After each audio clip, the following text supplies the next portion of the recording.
इसी बीच बड़ी खबर की ओर रुख कर लेंगे। बड़ी और अहम खबर इस वक्त की बिहार विधानसभा चुनाव से जुड़ी आपको बता दें, एलजेपी ने दूसरे चरण के उम्मीदवारों की लिस्ट जो है यहां पर जारी कर दी है। तो बड़ी खबर इस वक्त की आपको बता रहे हैं, जहां पर एलजेपी ने दूसरे चरण की लिस्ट जारी की। युवाओं सवर्णों पर मेहरबान दिखे चिराग पासवान। बड़ी खबर इस वक्त की आपको बता रही है, एलजेपी ने अपने उम्मीदवारों की लिस्ट जारी कर दी है। लिस्ट में मैथिल ब्राह्मणों, भूमिहारों और दलितों का बोलबाला भी यहां पर देखने को मिल रहा है। साथ ही बीजेपी से बागी प्रत्याशियों को भी यहां पर जगह मिलती हुई नजर आ रही है।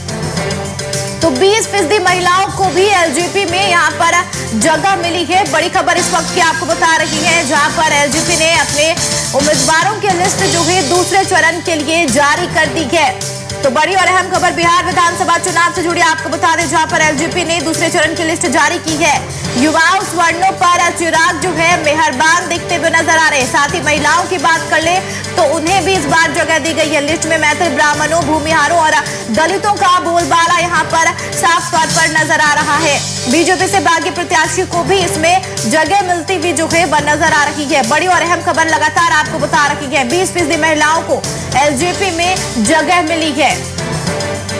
तो बड़ी खबर आपको बता रहे हैं इस वक्त की, जहां पर दूसरे चरण के लिए यहां पर एलजेपी ने उम्मीदवारों की लिस्ट जो है जारी कर दी है। साथ ही लगातार सवर्णों पर भी यहां पर मेहरबान दिखे हैं चिराग पासवान। तो युवाओं और सवर्णों पर लगातार मेहरबान की बात यहां पर सामने आई है। साथ ही आपको बता दें, 20% महिलाओं को भी इस बार जो है इसमें जगह मिलती हुई नजर आ रही है। तो लिस्ट में मैथिल ब्राह्मणों, भूमिहारों और दलितों का बोलबाला देखने को मिल रहा है। तो बड़ी खबर इस वक्त की आपको बता रही है, जहां पर लगातार एलजेपी ने दूसरे चरण की उम्मीदवारों की लिस्ट जो है यहां पर जारी कर दी है। साथ ही 20% महिलाओं को भी एलजेपी में जगह यहां पर दी गई है।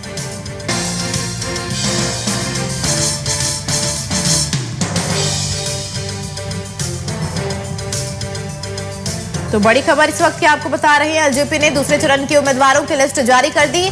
साथ ही युवाओं सवर्णों पर चिराग जो है वह मेहरबान होते हुए नजर आ रही है। तो लिस्ट में अगर बात कर ले, मैथिल ब्राह्मणों, भूमिहारों और दलितों का बोलबाला यहां पर देखा जा सकता है। साथ ही बीजेपी से बागी प्रत्याशियों को भी यहां पर जगह दी गई है। बड़ी खबर आपको बता रहे हैं, टीवी स्क्रीन पर लगातार नाम भी यहां पर आप देखे जा सकते हैं। 20% महिलाओं को भी एलजेपी में जो है यहां पर जगह मिलती हुई नजर आ रही है। बड़ी और अहम खबर लगातार इस वक्त की आपको बता रहे, बिहार विधानसभा चुनाव से जुड़ी, जहां पर एलजेपी ने दूसरे चरण के उम्मीदवारों की लिस्ट जो है यहां पर जारी कर दी। साथ ही युवाओं और सवर्णों पर भी चिराग पासवान जो है मेहरबान होते हुए नजर आ रहे हैं। अहम बात यह भी कि 20% महिलाओं को इस बार इसमें जगह मिली है। तो लिस्ट में मैथिल ब्राह्मणों, भूमिहारों और दलितों का बोलबाला साफ तौर पर देखा जा सकता है। और इस बीच यह भी अहम कि बीजेपी से जो बागी प्रत्याशी हैं उन्हें भी इस बार जगह मिली है। 20% महिलाओं को भी यहां पर एलजेपी में जगह दी गई है। बड़ी और अहम खबर लगातार आपको इस वक्त की बता रही है, जहां पर दूसरे चरण की लिस्ट जो है उम्मीदवारों की एलजेपी ने जारी कर दी है।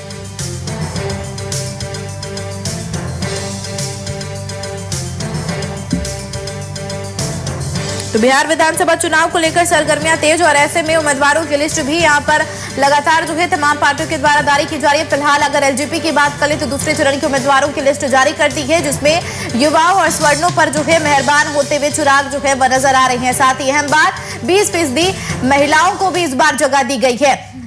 बिहार झारखंड संपादक कुंदन कृतज्ञ हमारे साथ जुड़ गए हैं। कुंदन, लगातार बिहार चुनाव को लेकर सरगर्मियां तेज, और ऐसे में जिस तरीके से एलजेपी ने दूसरे उम्मीदवारों की लिस्ट जारी कर दी है, साफ तौर पर उसमें युवाओं की बात कर ले, सवर्णों की बात कर ले तो चिराग पासवान उस पर मेहरबान होते हुए नजर आ रहे हैं। देखिए चंदा, जिस तरीके से एलजेपी ने बहुत ही स्ट्रैटेजिक तौर पर तमाम विधानसभा क्षेत्रों का चुनाव किया है, और आज जो आखिरी सूची उन्होंने 53 अपने प्रत्याशियों की जारी की है, इन प्रत्याशियों में अगर देखें तो महिलाओं को प्रमुखता दी गई है, जिसमें बाकी दल पीछे छूटते नजर आ रहा है। और कहीं ना कहीं दलित पार्टी का एक जो मुहर लगा हुआ था लोजपा के ऊपर, उस मुहर को भी इन्होंने साफ करने की कोशिश की है, और सवर्णों को भी इस लिस्ट में शामिल किया गया है। और जाहिर सी बात है कि अगर बिहार की राजनीति की बात कर ले तो सवर्णों की काफी अहम भूमिका रही है। इतिहास इसका गवाह रहा है कि सवर्ण बिहार की राजनीति को काफी दूर तक और हद तक प्रभावित करते रहे हैं। जी। अगर सवर्णों में हम बात कर लें तो ब्राह्मण, भूमिहार, राजपूत और कायस्थ, ये 4 जातियां जो हैं यह बिहार की राजनीति को काफी लंबे अरसे से प्रभावित करती रही हैं। और यही कारण रहा है कि जब लालू यादव मुख्यमंत्री हुआ करते थे तब उन्होंने एक नारा दिया था बिहार की राजनीति के लिए, भूरा बाल साफ करो, अर्थात सवर्णों को साफ करो, तभी जो दबे कुचले हैं, दलित हैं, जो निचले समाज के निचले स्तर के लोग हैं, उन्हें हम समाज में ऊपर ला सकेंगे। तो एक राजनीति का जो ट्रेंड शुरू हुआ उसमें सवर्ण और दलितों और पिछड़ों के बीच जो एक खाई बनाने का काम शुरू किया गया, वो आज से लगभग 30 साल पहले ही यह प्रक्रिया शुरू हुई थी। लेकिन अब धीरे धीरे जब से गठबंधनों की सरकार बनती रही है या गठबंधन में चुनाव लड़े जाते रहे हैं, यहाँ पर अब यह बड़ी पार्टी है, यह टूटती हुई नजर आ रही है। और उसी की वानगी लोजपा ने जो आज आखिरी सूची जारी की है उस सूची में दिखाई दे रहा है। चंदा, बिल्कुल साफ तौर पर युवाओं और स्वर्णों पर मेहरबान। साथ ही अगर बात कर ले महिलाओं की, कुंदन जी, तो जिस तरीके से 20% महिलाओं को टिकट दिया गया है, वहीं अगर पहली और दूसरी लिस्ट की भी बात कर ले तो 16 महिलाएं यहाँ पर प्रत्याशी बनाए जा चुके हैं। बिल्कुल, महिलाओं की भागीदारी में कहीं ना कहीं लोजपा, मैंने पहले भी आपको बताया कि लोजपा दूसरे दलों से, खास करके अगर भाजपा की बात कर लें, राजद की बात कर लें या जदयू की बात कर लें, इन तमाम दलों से लोजपा काफी आगे निकलता हुआ दिखाई दे रहा है। और सबसे अहम बात है कि महिलाओं की जो हिस्सेदारी है, जो लोजपा ने इस चुनाव में देने की कोशिश की है अपने प्रत्याशियों के जरिए, यह समाज को एक नई दशा और दिशा जरूर प्रदान करेगा। और बाकी पार्टियां अगर इससे सबक ले ले तो कहीं ना कहीं महिला सशक्तिकरण की दिशा में बिहार में एक अच्छी पहल की जा सकती है। और जिसमें चिराग पासवान चूंकि खुद एक युवा है, नई ऊर्जा है, नई सोच रखते हैं, तो संभावना यही है कि उनकी नई ऊर्जा और नई सोच का यह परिणाम है जो कि प्रत्याशियों के लिस्ट में परिलक्षित होता हुआ दिख रहा है। चंदा, बिल्कुल कुंदन जी, आखिरी यहाँ पर एक यह भी सवाल उठता हुआ नजर आ रहा है कि जिस तरीके से एनडीए में जब लोजपा शामिल हुई तो उससे ठीक पहले, यानी कि चुनाव से पहले सीधे तौर पर कह दिया गया था कि नीतीश को इस बार जो है सीएम बनने नहीं दिया जाएगा, और जहां जहां नीतीश के यहाँ पर प्रत्याशी होंगे वहां वहां लोजपा के भी प्रत्याशी होंगे, यानी कि लोजपा के 143 सीटों पर लड़ने का जो फैसला लिया है उसमें मुकाबले में यहाँ पर लगातार जो है अपने भी प्रत्याशी उतारे जाएंगे। यह आप कह लें कि चिराग पासवान ने बहुत पहले घोषित कर रखा था कि उन्हें 143 सीटों पर चुनाव लड़ना है। और इसके लिए एनडीए गठबंधन से अलग होने से बहुत पहले चिराग पासवान ने अपने कार्यकर्ताओं को इसकी तैयारी करने के लिए कह दिया था।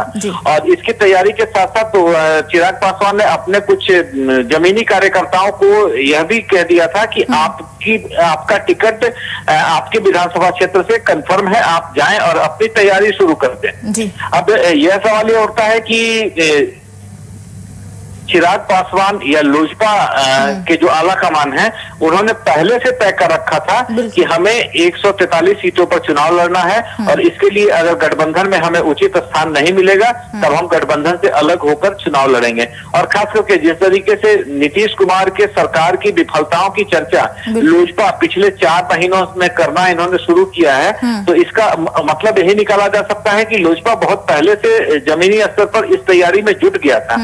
और शायद यही वजह है कि उन्हें एनडीए गठबंधन में चूंकि 143 सीटों की जगह तो नहीं थी लोजपा के लिए, वो जगह नहीं मिल पाने की वजह से इन्होंने अलग से चुनाव लड़ने का फैसला किया है।